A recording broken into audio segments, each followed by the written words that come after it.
Agora vamos falar do serviço prestado pela Energisa, que está afetando a população em geral, devido à variação dos valores cobrados na conta de luz. E a Defensoria Pública de Mato Grosso está defendendo mais de 140 famílias contra cobranças abusivas da energia. E é para falar sobre esse assunto que está ao vivo aqui no Jornal do Meio-Dia o coordenador do Núcleo de Defesa do Consumidor, o defensor público João Paulo Dias. Boa tarde, defensor. Boa tarde a todos, a todas, aos ouvintes. Mais uma vez, uma honra estar aqui prestando serviço e informação à sociedade. A gente tem recebido aqui, defensora, muita reclamação de que o aumento na tarifa, na conta de energia, ele foi assim escandaloso, não é? 40%, 50%, 60%. E o que fazer com isso? Essas pessoas, esses consumidores, terão condições de ser ressarcidos? Porque eles falam o seguinte, paga primeiro e reclama depois. É por aí, né?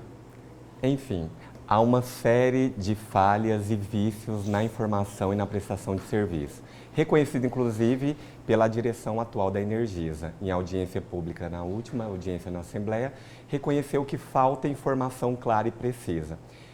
Nós temos que ter em mente que, além da informação ser um dever constitucional... Eles reconheceram qual o erro deles? De informar na fatura todos os valores, composição de aumento, consumo. Só que vai além. Hoje nós temos uma cobrança em que o consumidor não consegue discutir a fatura amigavelmente. Na verdade, nós passamos por um período muito sombrio dentro da Energisa, que foi na gestão anterior em que não se conseguia meios alternativos de resolução de conflito.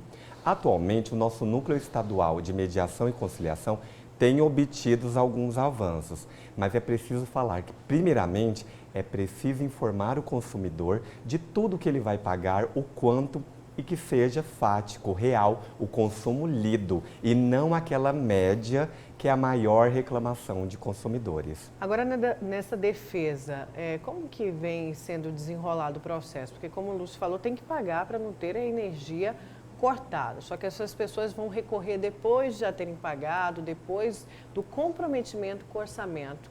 E é possível reaver esse dinheiro? É possível reaver na verdade, ficar de crédito na fatura? Na relação da Energisa, de energia, um serviço público concedido, nós falamos em equilíbrio contratual. Quando o consumidor está em débito com alguma fatura que está dentro da média linear de consumo, a Defensoria, o primeiro passo, pague essa fatura até para manter o equilíbrio de mercado. Agora, se a fatura é exponencial, supostamente abusiva, primeiro passo, não pague. Procure um órgão de defesa do consumidor e o nosso sistema de defesa é um dos mais articulados e fortalecidos do país, com interligação entre Defensoria, PROCON, Tribunal de Justiça e Ministério Público. Agora, o que nós temos que ter em vista é, primeiro, tem que ser discutido administrativamente. Não é concebível que a conta chegue até mim e que eu não consiga debater antes do vencimento.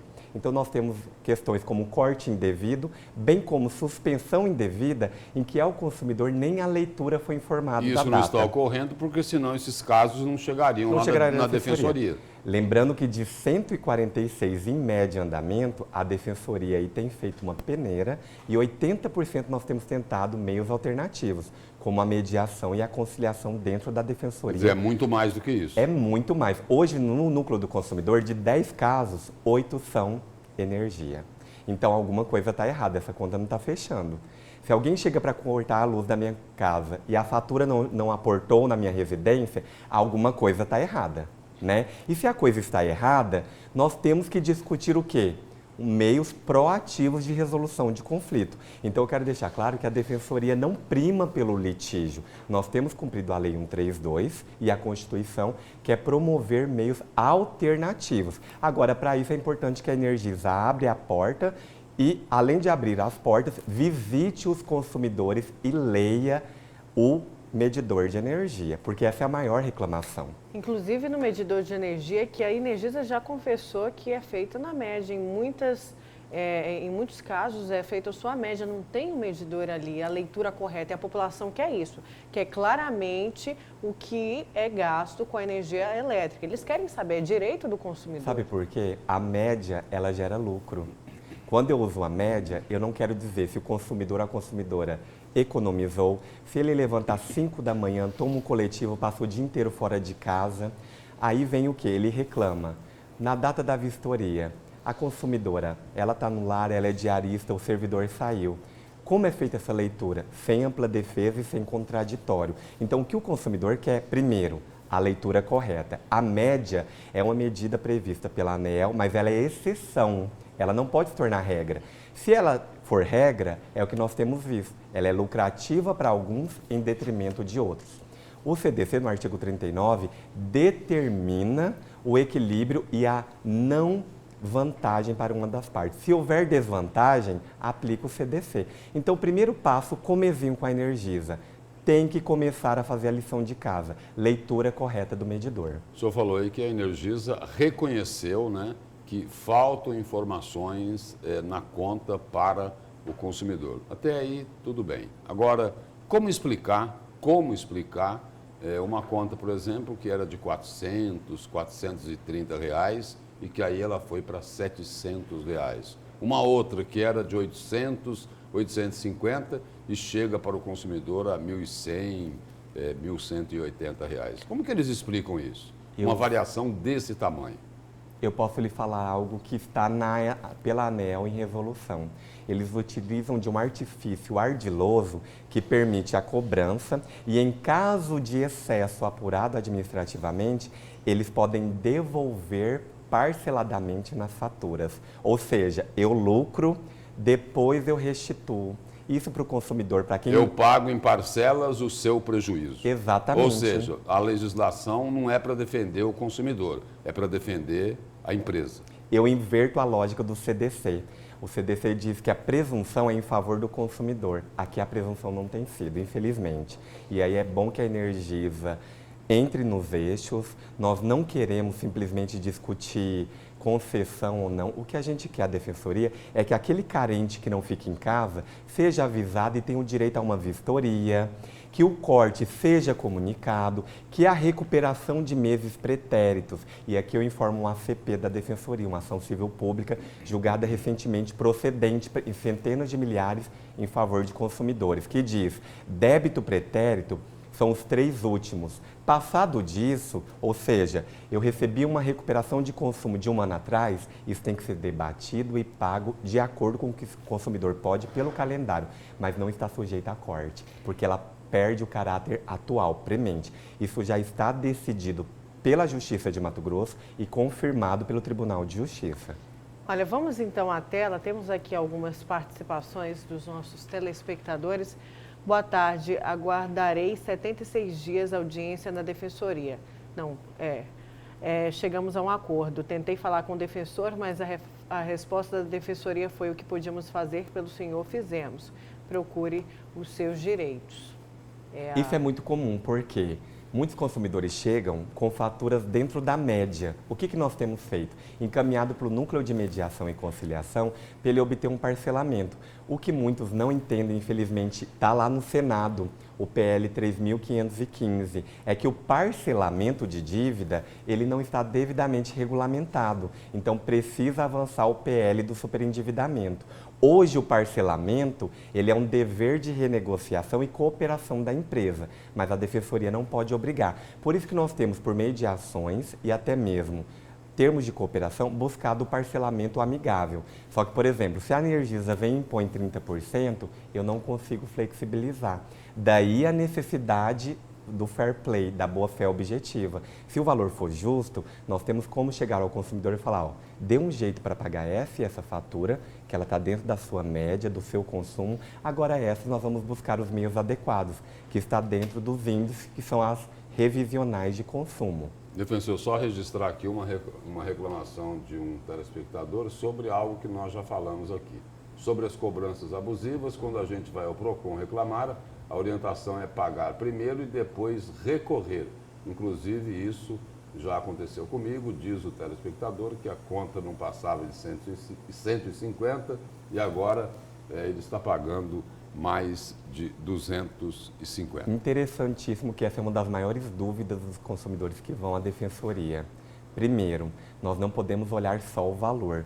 nós temos que olhar o consumo real, quilowatt-hora. Se o quilowatt está dentro da média, nós vamos verificar se é uma média apurada por estimativa ou se é o consumo real, aquela leitura do medidor.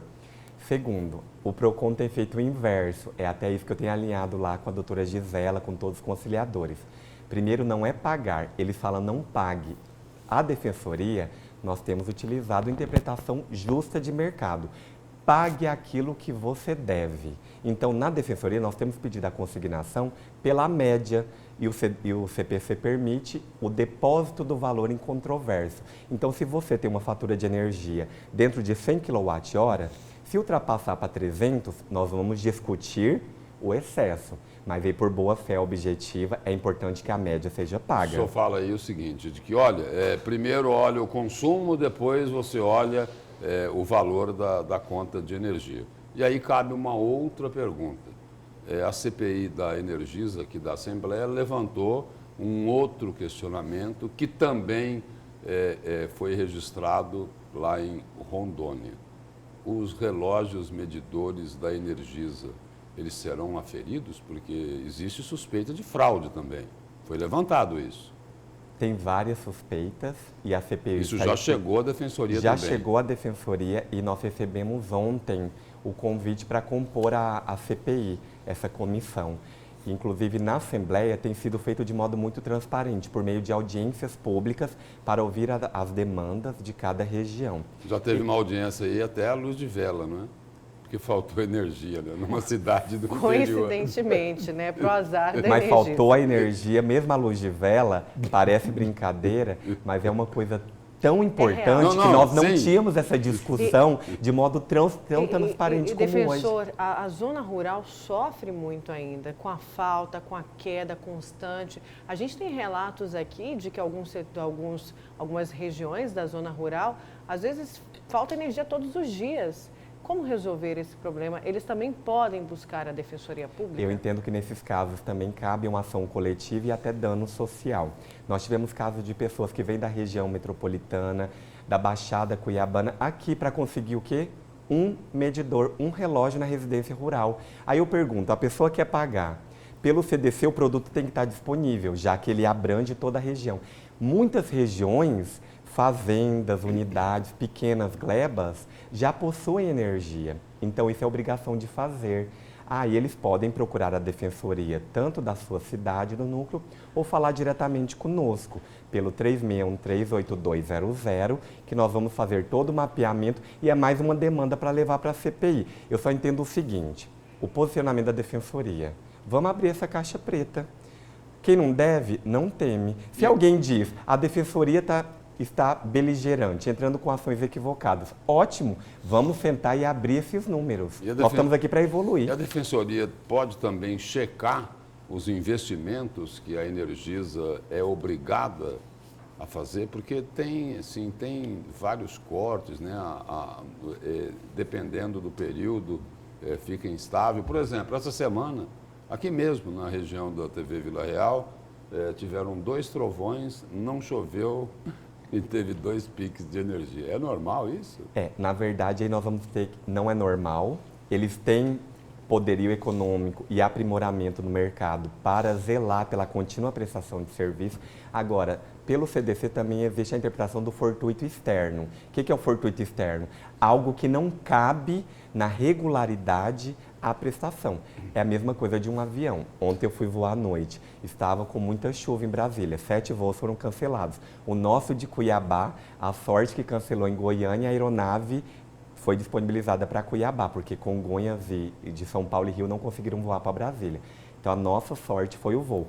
Mas se por fortuito externo, que exige segurança, o equipamento, até mesmo para evitar um acidente, né, aéreo, pode ser cancelado. Isso a jurisprudência permite. O que não se pode troveu, molhou ali, vem e suspende. Se isso for corriqueiro, cabe indenização por falha na prestação de serviço. Assim como eu quero alertar para aqueles que estão com a conta em dia, que é o público da Defensoria, o mais carente, se cortou indevidamente, não foi notificado, ou no final de semana, como proíbe a lei, cabe indenização.